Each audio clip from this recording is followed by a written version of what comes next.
This is the easiest way to connect your AirPods Max to your PlayStation 5 without an adapter. So firstly, go to settings on your PlayStation 5, scroll down here and click on sound. And then click on audio output and make sure it's set to your TV here, as you can see.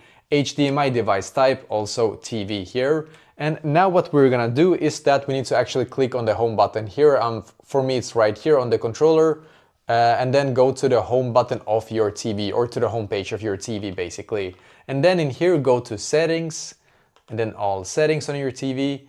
And what you need to do now is very simple. What you need to do is to just scroll down until you can see remotes and accessories right here, or something similar basically. And then click on pair accessory.